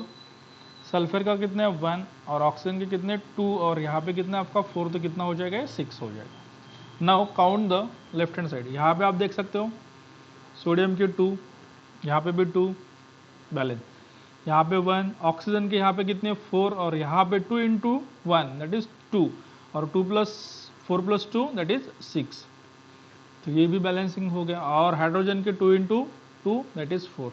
तो ये जो इक्वेशन है आपका कौन सा इक्वेशन आ जाएगा, बैलेंसिंग इक्वेशन आ जाएगा। तो ये बहुत ही सिंपल है, कोई भी रिएक्शन को अपन क्या कर सकते हैं, बैलेंस कर सकते हैं, लेकिन अपने को क्या पता होना चाहिए कि लेफ्ट हैंड एरो के लेफ्ट हैंड साइड में जो रिएक्टेंट है उसके एटम कितने हैं और राइट हैंड साइड वाले प्रोडक्ट में एटम्स कितने हैं। यदि एटम्स लेफ्ट हैंड साइड वाले एटम के रिएक्टेंट के एटम्स और राइट हैंड साइड वाले प्रोडक्ट के एटम्स यदि क्या हो गए, इक्वल हो गए, तो उसको अपन क्या कहते हैं, जो इक्वेशन है आपका वो कौन सा इक्वेशन है, बैलेंसिंग इक्वेशन है, ऐसा कह सकते हैं, है ना। बहुत ही सिंपल।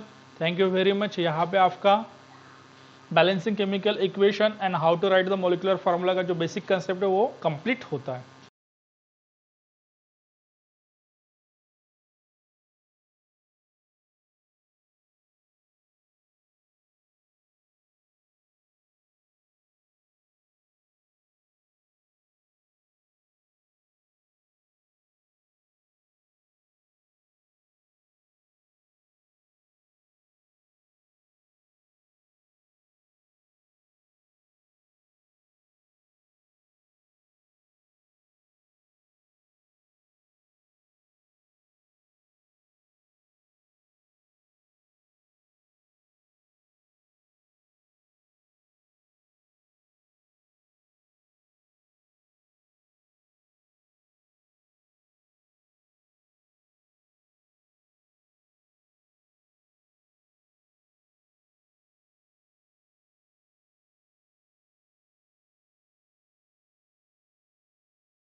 सो गुड मॉर्निंग स्टूडेंट्स।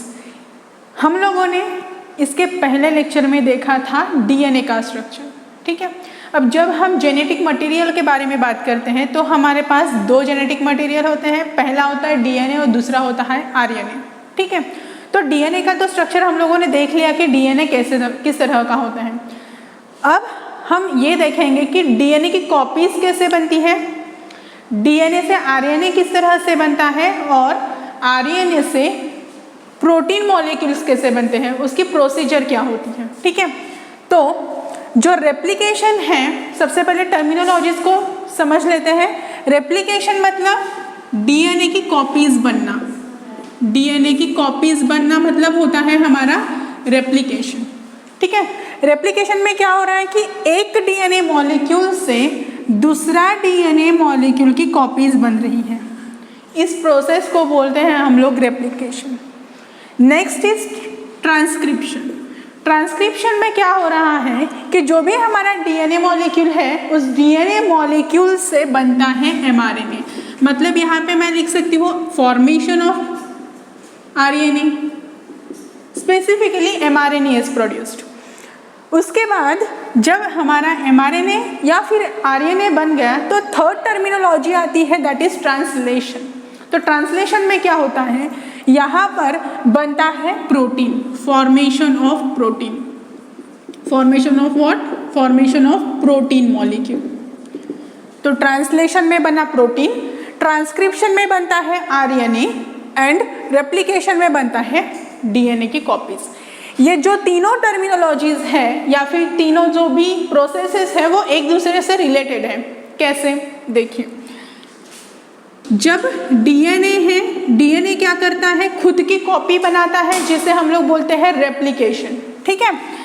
इसी डीएनए से क्या होता है, एमआरएनए या फिर हम लोग बोल सकते हैं आरएनए का फॉर्मेशन होता है जिसे हम लोग बोलते हैं ट्रांसक्रिप्शन, जिसे हम लोग क्या बोल रहे हैं, ट्रांसक्रिप्शन। इस आरएनए से बनता है प्रोटीन, इस आरएनए से बन रहा है प्रोटीन मॉलिक्यूल। इस प्रोसेस को हम लोग बोल रहे हैं ट्रांसलेशन, इसे हम लोग बोलते हैं ट्रांसलेशन, ठीक है। तो अल्टीमेटली क्या हुआ, DNA is responsible for the formation of protein and RNA तो करता ही है। तो सबसे मेन मॉलिक्यूल होता है हमारा डीएनए। तो डीएनए जब तक नहीं रहेगा तब तक ना ही हमारा आरएनए बनेगा ना ही हमारा प्रोटीन बनेगा। मतलब हमारे बॉडी में जो भी प्रोसेसेस चल रही हैं वो सारी प्रोसेसेस स्टॉप हो जाएगी अगर जेनेटिक मटेरियल नहीं रहा तो। इसीलिए हम लोग बोलते हैं कि जेनेटिक मटेरियल ही पूरी बॉडी को कंट्रोल करता है, ठीक है। तो इस तरह से हमने जो भी ये 3 प्रोसेसेस देखी है, इन प्रोसेसेस को, इस रिप्रेजेंटेशन को हम लोग बोलते हैं central dogma. This is central dogma. अब जब तक हम लोग ये प्रोसेसेस पढ़ेंगे, थ्रू आउट द प्रोसेस हम लोगों को सेंट्रल डॉगमा को याद रखना है, क्योंकि यही से तीनों प्रोसेस को हम लोग एक्सप्लेन कर सकते हैं। डीएनए से आरएनए मतलब ट्रांसक्रिप्शन, आरएनए से प्रोटीन मतलब ट्रांसलेशन। ठीक है, अब हम देखते हैं कि जो डीएनए है एक मॉलिक्यूल से दूसरा मॉलिक्यूल कैसे फॉर्म हो रहा है। शॉर्ट प्रोसेस में लेंगे क्योंकि ये वैसे भी बहुत लंबी प्रोसेस होती है। तो देखिए यहाँ पे है हमारा एक डीएनए मॉलिक्यूल, इस डीएनए मॉलिक्यूल से मुझे दूसरा डीएनए मॉलिक्यूल बनाना है या फिर खुद ही बनता है, तो उसी प्रोसेस को हम लोग बोल रहे हैं ट्रांसक्रिप्शन। लाइक इसमें ऐसा क्या होता है कि जिसकी वजह से उसकी खुद की कॉपी बनती है। ठीक है, ये होता है रेप्लिकेट। ठीक है, अब देखिए जैसे ये लूप है, हमारा जो भी डीएनए मॉलिक्यूल होता है वो हमेशा लूपिंग में होता है, हेलिकल स्ट्रक्चर है, राउंडेड स्ट्रक्चर है। तो यहाँ पे कुछ एंजाइम्स होते हैं जो एंजाइम्स हेल्प करते हैं for breaking this middle bonds and open the DNA structure. तो यहाँ पे क्या होगा, एंजाइम्स आएगा, हेलिकेज नाम का एंजाइम ले लो। ठीक है, helicase, ligase, primase, topoisomerase, DNA polymerase, RNA polymerase, इस टाइप के कुछ एंजाइम्स होते हैं जो तीनों प्रोसेसेस में हेल्पफुल होते हैं। तो जैसे पहला हम लोगों को यहाँ पे दो स्ट्रैंड को अगर हम लोगों को डिफ्रेंशिएट करना है, अलग अलग करना है, तो इसके पहले हम लोगों को क्या करना पड़ेगा, जो भी यहाँ पे बॉन्डिंग है उन बॉन्डिंग को तोड़ना पड़ेगा। उस बॉन्डिंग को तोड़ने के लिए हम लोगों को लगेंगे एंजाइम्स। ठीक है, जिस एंजाइम को हम लोग कॉमनली बोलते हैं मॉलिक्यूलर सीजर, जो क्या करता है, मॉलिक्यूल्स को ब्रेक करता है, इसलिए हमने उसको क्या बोला, मॉलिक्यूलर सीजर। वो क्या करेगा, इन दो स्ट्रैंड की जो भी न्यूक्लियोटाइड्स की या फिर नाइट्रोजन बेसेस में जो भी हमारे बॉन्डिंग होते हैं उन हाइड्रोजन बॉन्ड्स को वो तोड़ता है और इस तरह से वो ब्रेक करता है एक पर्टिकुलर डीएनए का लूप। अब फॉर एग्जांपल यहाँ पे ये जो भी लूप है वो ब्रेक हो गया। ठीक है, तो उसने किया इस तरह से कुछ स्ट्रक्चर का फॉर्मेशन, लूपिंग कट हो गई, दोनों स्ट्रैंड सेपरेट आउट हो गया। अब ये जो स्ट्रक्चर दिखता है इसको अगर हम लोग ऐसे देखेंगे, इस व्यू में देखेंगे, तो हम लोगों को ये उल्टा वाई दिखता है, या फिर हम लोग बोलेंगे जो हमारा फोर्क होता है, ट्यूनिंग फोर्क, जो हम लोग फिजिक्स के प्रैक्टिकल में यूज होता है। ठीक है, तो वो फोर्क की तरह इसका क्या दिखता है, हम लोगों को शेप दिखता है, इसीलिए इस लूप को रेप्लिकेटिंग फोर्क भी बोला जाता है, रेप्लिकेटिंग फोर्क भी बोलते हैं। ठीक है, तो यहाँ से दो स्ट्रैंड अलग हुए। अब क्या होता है कि शुरुआत कैसे करेंगे, अपने आप तो आगे कुछ नहीं लगने वाला है, तो सबसे पहले यहाँ पे हम लोगों को एक प्राइमर लाना पड़ता है जो उसकी क्या करेगी, प्रोसेस की शुरुआत करेगा, उसे हमको लाना है, तो वो है हमारा आरएनए प्राइमर। सबसे पहले यहाँ पे कौन आया, आरएनए प्राइमर आया। तो धीरे धीरे क्या होता है, ये आरएनए प्राइमर में न्यूक्लियोटाइड्स का अरेंजमेंट होता है जो कॉम्प्लीमेंटरी होता है। मैंने वर्ड यूज किया है कॉम्प्लीमेंटरी, ये कॉम्प्लीमेंटरी वर्ड भी तीनों प्रोसेसेस में लगेगा। कॉम्प्लीमेंटरी मतलब कैसे, इसके पहले हम लोगों ने देखा था कि न्यूक्लियोटाइड्स नाइट्रोजन बेसेस की पेयरिंग होती थी, तो वो कैसे करते थे, एडेनिन को लगाते थे हम लोग थाइमिन के साथ with the help of two hydrogen bond, guanine 3 hydrogen के साथ लगता था। तो ये जो है वो है हमारे कॉम्प्लीमेंटरी बेस पेयर्स। तो इसी तरह से क्या होता है, यहाँ पे कॉम्प्लीमेंटरी बेस पेयरिंग होती है आरएनए प्राइमर के साथ और इसके 5' एंड के साथ। तो यहाँ पे धीरे धीरे एंजाइम्स क्या करेंगे, एक एक न्यूक्लियोटाइड को लाके वहाँ पे रख देंगे। अब एक स्ट्रैंड तो हमारा बना ही है, कौन सा, 5' एंड वाला, तो यहाँ पे तो नाइट्रोजन बेसेस पहले से ही रहेंगे, लेकिन हमको अभी क्या करना है, नेक्स्ट स्ट्रैंड को प्रिपेयर करना है। तो इसको इसके साथ लगने के लिए, मिलने के लिए हम लोगों को क्या करना पड़ेगा, कॉम्प्लीमेंटरी एलिमेंट्स का फॉर्मेशन करना पड़ेगा। सपोज हमारे डीएनए के स्ट्रैंड पे एडेनिन है, ठीक है, डीएनए का स्ट्रैंड में यहाँ पे एक्सप्लेन कर देती हूँ। जैसे अगर डीएनए के स्ट्रैंड में एडेनिन है तो इसके सामने कौन चाहिए, थाइमिन चाहिए। तो जो भी एंजाइम है पॉलीमरेज नाम का, वो पॉलीमरेज क्या करता है, सबसे पहले इस स्ट्रैंड के नाइट्रोजन बेसिस को रीड करता है। इसको रीड करने के बाद अपोजिट स्ट्रैंड को प्रिपेयर करता है। यहाँ पे एडेनाइन है तो ये क्या करेगा, थाइमिन के साथ करेगा, तो पॉलीमरेज क्या करेगा, यहाँ पर थाइमिन को लाएगा। उसके बाद अगर यहाँ पे ग्वानिन है तो पॉलीमरेज क्या करेगा, यहाँ पे साइटोसिन लाएगा। इस तरह से यहाँ पर एक एंजाइम अटैच्ड होता है जिसका नाम होता है पॉलीमरेज, पॉलीमरेज एंजाइम। ये पॉलीमरेज क्या कर रहा है, एक एक न्यूक्लियोटाइड बेस पेयर्स को लाके यहाँ पे अटैच कर रहा है, सो दैट क्या होगा, ये जो भी हमारा छोटा सा आरएनए प्राइमर दिख रहा है, ये आरएनए प्राइमर धीरे धीरे ऊपर ऊपर ऊपर ऊपर चलते जाएगा और यहाँ पे एडिशन हो ही रहा है। तो क्या कर रहा है अल्टीमेटली, यहाँ पे एक स्ट्रैंड का फॉर्मेशन हो रहा है। साइमल्टेनियसली ये फॉर्म हुआ, उस साइड में भी क्या होता है, सेम प्रोसेस बाय डायरेक्शनली होती है। यहाँ से भी क्या होगा, इस तरह से हमारा जो मॉलिक्यूल है सेकेंड वाला स्ट्रैंड वो फॉर्म होगा, ठीक है। यहाँ पे भी हम लोग को एक आरएनए प्राइमर लगेगा, सेम प्रोसेस इस डायरेक्शन में होगी। एक ही टाइम पे दोनों स्ट्रैंड पे सेम प्रोसेस हो रही है, इसीलिए हम उसको बोलते हैं बाय डायरेक्शनल प्रोसेस। तो जो रेप्लिकेशन रहेगी ये हमेशा बाय डायरेक्शनल रहेगी और जो ट्रांसक्रिप्शन है वो यूनिडायरेक्शनल रहेगी। तो इस तरह से क्या हो रहा है, यहाँ पे आरएनए प्राइमर से एक दूसरा डीएनए का स्ट्रैंड का फॉर्मेशन हुआ है। अब यहाँ पे एक ओल्ड स्ट्रैंड है तो ये अभी न्यूली फॉर्म हुआ है, तो ये क्या है हमारा न्यू स्ट्रैंड।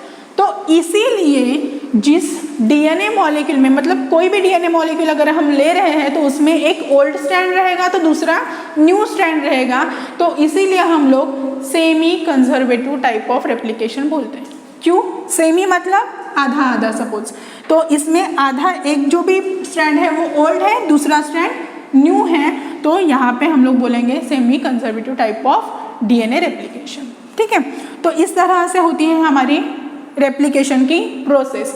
इसमें तीन क्या आते हैं, स्टेप्स आते हैं। फर्स्ट इनिशिएशन, इनिशिएशन में क्या होगा, शुरुआत होगी।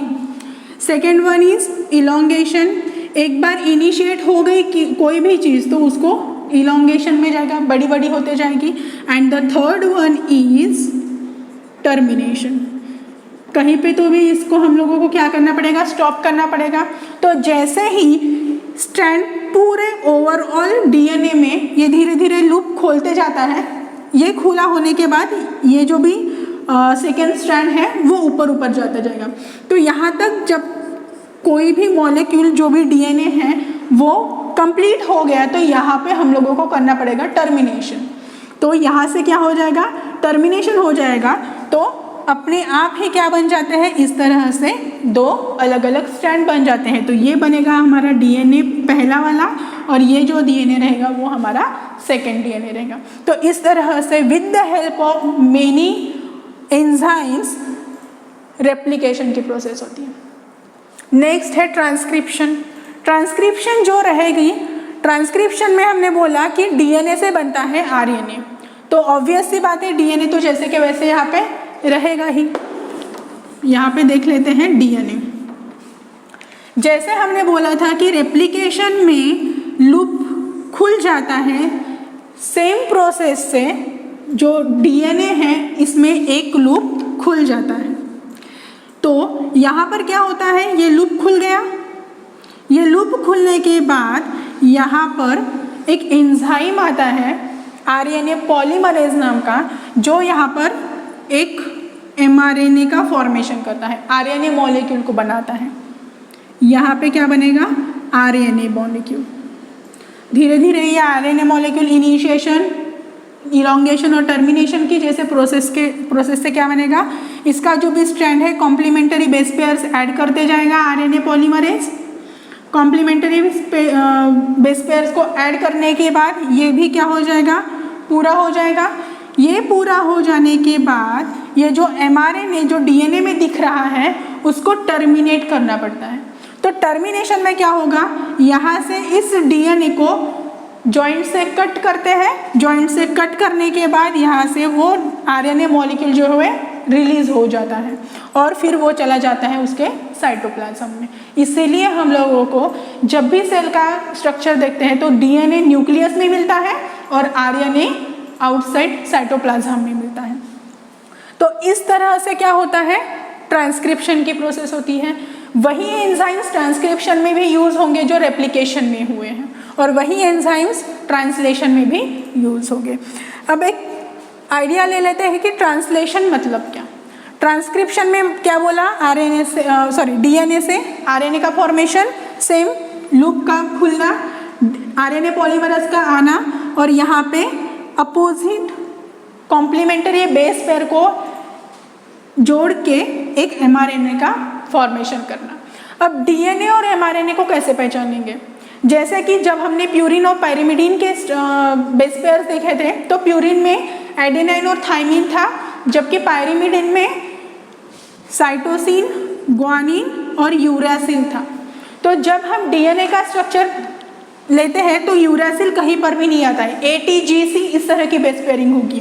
लेकिन जब हम इस तरह के एमआरएनए की बात करते हैं तो एमआरएनए में थाइमिन नहीं होता है, वहाँ पे होता है यूरासिल। तो बेस पेयर कैसे बनेंगी, AUGC, ए की पेयर विथ यू यूरासिल और जी की पेयर विथ सी। तो इस तरह से होता है हमारा ट्रांसक्रिप्शन। अब ट्रांसलेशन मतलब क्या, जो एमआरएनए बना है वो एमआरएनए अब प्रोटीन बनाएगा। तो एमआरएनए, एक एमआरएनए ले लेते हैं, ये डीएनए है, एमआरएनए निकालना था, ये एमआरएनए है, ये होता है हमारा राइबोसोम। राइबोसोम के दो यूनिट होता है, एक स्मॉलर एक लार्जर यूनिट। राइबोसोम रहता है हमारा साइटोप्लाज्म में। तो जो राइबोसोम है ये होती है साइट ऑफ ट्रांसलेशन, मतलब जो प्रोटीन का सिंथेसिस हो रहा है वो होगा राइबोसोम में। Protein synthesis occur in ribosome. तो यहाँ पे आ रहा है हमारा एमआरएनए। एमआरएनए के साथ क्या होता है, यहाँ से टीआरएनए भी आता है। टीआरएनए का काम क्या होता है, जो भी जेनेटिक इंफॉर्मेशन हमारे एमआरएनए में है उसको वो रीड करता है, और जेनेटिक इंफॉर्मेशन रीड करने के बाद उसके कॉम्प्लीमेंट्री अमाइनो एसिड्स को वो वहाँ पे अटैच करता है।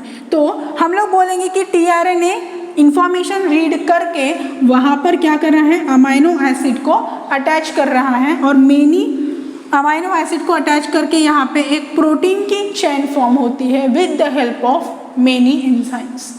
ठीक है, तो इस तरह से क्या हुआ, एमआरएनए और टीआरएनए की हेल्प से यहाँ पे वेरियस अमाइनो एसिड का सीक्वेंस लगा और उसने फॉर्म किया हमारा प्रोटीन मॉलिक्यूल। तो इस तरह से डीएनए से बना आरएनए और आरएनए से बनता है प्रोटीन, और ये सेंट्रल डॉगमा को हम लोग याद रखेंगे। उसके बाद एक शॉर्ट साइट ऑफ देख लेते हैं, जैसे कि ये हमारा सेल है, इस सेल में न्यूक्लियस है, न्यूक्लियस में हमारा डीएनए होता है, न्यूक्लियस में डीएनए है, डीएनए से ही हमारा क्या बन रहा है, आरएनए बन रहा है। ये आरएनए यहाँ पे फॉर्म होगा। आरएनए जब यहाँ पे फॉर्म हो जाता है मतलब ये ट्रांसक्रिप्शन हुआ। ये ट्रांसक्रिप्शन होने के बाद आरएनए बाहर निकल के राइबोसोम्स के साथ क्या करता है, यहाँ पर ट्रांसलेशन करता है, यहाँ पे करता है ट्रांसलेशन, और यहाँ पर क्या होता है, वो प्रोटीन का फॉर्मेशन करता है। तो प्रोटीन जो भी है वो साइटोप्लाज्म में फॉर्म होगा, आरएनए जो भी है वो न्यूक्लियस में फॉर्म होगा। इस तरह से एक ओवरलुक हो गया हमारे आज एक 3 प्रोसेसेस का। इसके आगे वाला पार्ट हम लोग नेक्स्ट लेक्चर में देखेंगे। Okay, thank you.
Hello student, मागच्या लेक्चरमध्ये आपण व्याकरणाचा भाग बघितलेला होता.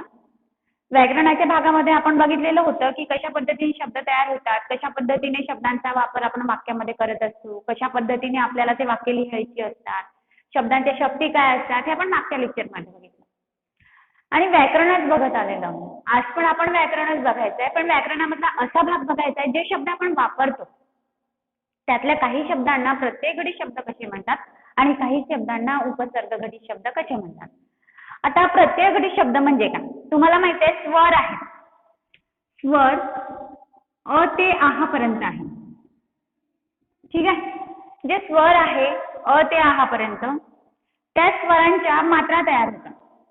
त्या स्वरांच्या मात्रा तयार होत असताना आपण त्या अ ते आह पर्यंतचे जे स्वर तयार होतात त्यांच्या मात्रांचा उपयोग आपण शब्दांमध्ये करत असतो. आता जेव्हा या मात्रांचा उपयोग कशामध्ये केला जातो, शब्दांमध्ये केला जातो, तर तो कसा केला जातो आणि त्याचा उपयोग जसं मी म्हटलं की मी मला ई ची विलांटी लावली तेव्हा मी तयार होतो. आणि तुम्हाला माहिती आहे ऱ्हस्व दीर्घ ज्या विलांटी असतात त्या लागत असतात. अशी विलांटी एक अशी विलांटी असते ती. आता या स्वरांना जेव्हा शब्दांमध्ये ऍड केलं जातं आणि शब्द तयार केला जातो तर त्या शब्दांपासूनच प्रत्ययघटी शब्द तयार कसे होतात आणि उपसर्गघटी शब्द कसे तयार होतात आपल्याला आजच्या लेक्चरमध्ये ते बघायचं आहे.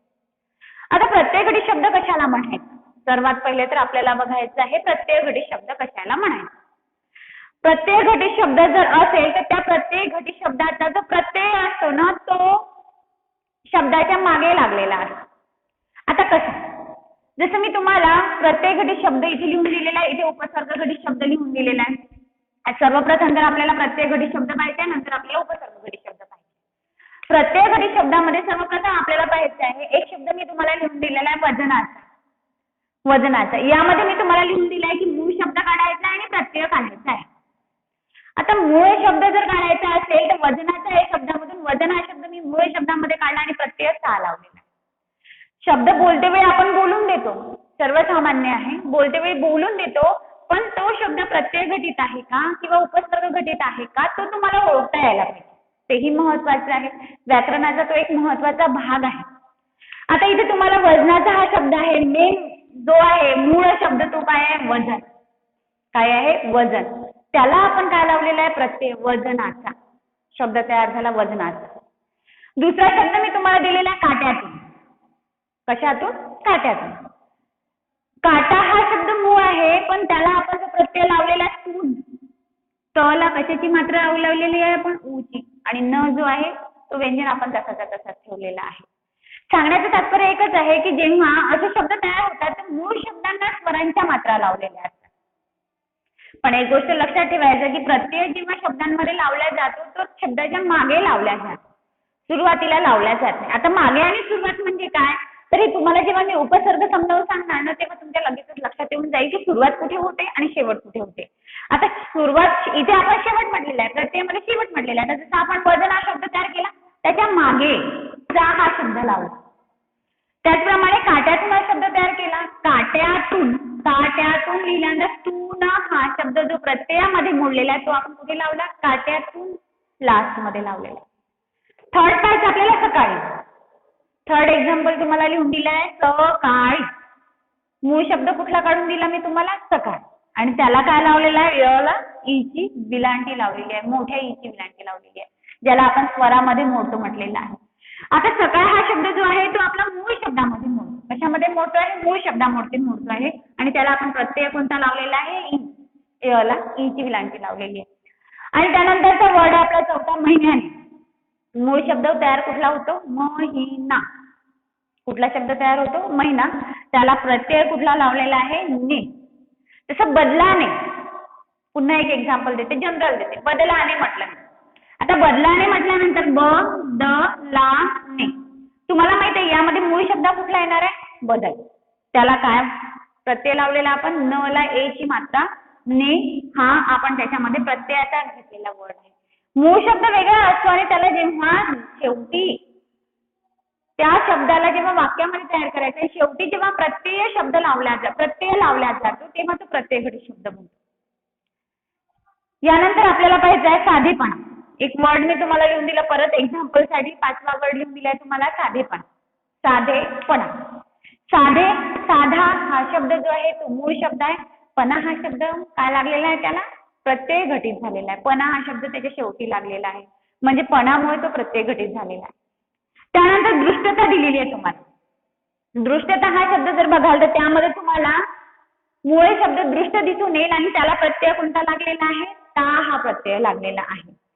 सांगायचं तात्पर्य एकच आहे की जेव्हा प्रत्यय घटित शब्द आपल्याला तयार करावे लागतात तर प्रत्यय हा आपल्याला कुठे लावायचा असतो, शेवटी लावायचा असतो. आधी मूळ शब्द येतो आणि प्रत्ययामध्ये जो आपण प्रत्यय लावणार आहे तो मूळ शब्दाच्या नंतर येतो. मूळ शब्दाच्या नंतर येतो. हे झाले तुमचे प्रत्यय घटित शब्द, जे तुम्हाला खरंच 10वीला पण होते आणि त्याचा अभ्यास तुम्ही केला पण आहे.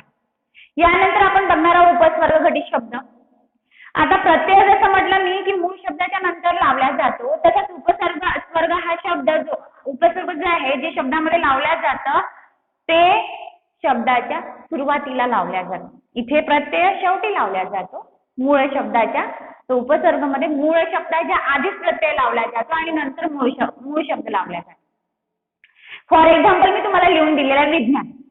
विज्ञान मध्ये आपल्याला मूळ शब्द काढायचा आहे आणि उपसर्ग काढायचा आहे, तर मी उपसर्ग आणि विज्ञानचा ज्ञान वेगळा काढलेला आहे. ज्ञान मूळ शब्द कुठला काढला मी, ज्ञान, आणि त्याचा उपसर्ग कुठला काढला मी, विज्ञान. ज्ञान शब्द आपण वापरतो ज्ञानाचे भंडार. ज्ञानापासनं माणूस काय होत जातो, प्रगल्भ होत जातो. ज्याच्याकडे ज्ञान असेल तो काय होतो, विकसित होतो. असे शब्द आपण वाक्यामध्ये वापरतो.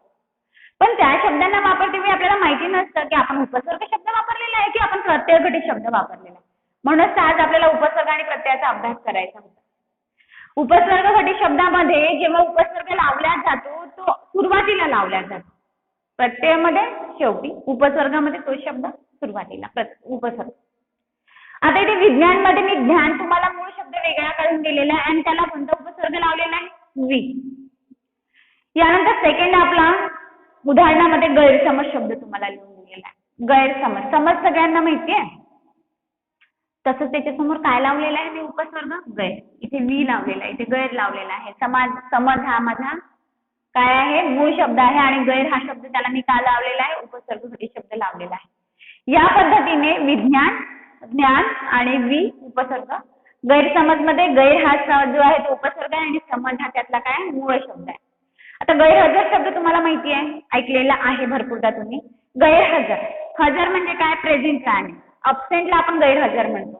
गैरहजर लिहित असताना मूळ शब्द हजर होतो आणि त्याला जेव्हा आपण उपसर्ग लावत असतो तेव्हा गैर हा हजरच्या समोर लावतो, तो उपसर्ग घटित शब्द तयार होतो. हजर गैर आपण म्हणणार नाही, कारण शब्द व्यवस्थित तयार होत नाही.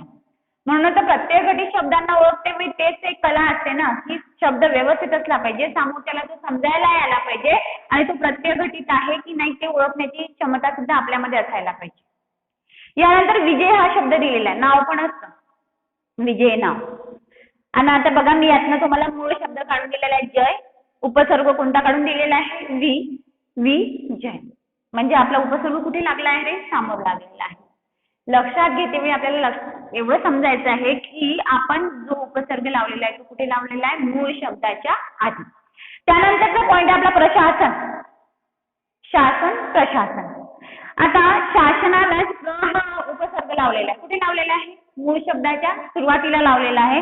कारण जेव्हा सुरुवातीला उपसर्ग लावला जातो त्याला उपसर्ग घटित शब्द म्हणतात आणि ते जर जेव्हा मूळ शब्दाच्या नंतर जे काही स्वरांद्वारे त्या मात्रा तयार होतात त्यातून काही शब्द तयार होते, जेव्हा आपण लावतो तेव्हा प्रत्यय घटित शब्द तयार होतो. सांगण्याचं तात्पर्य एकच आहे, एकच गोष्ट तुम्हाला लक्षात ठेवायची आहे की उपसर्ग सुरुवातीला लागतो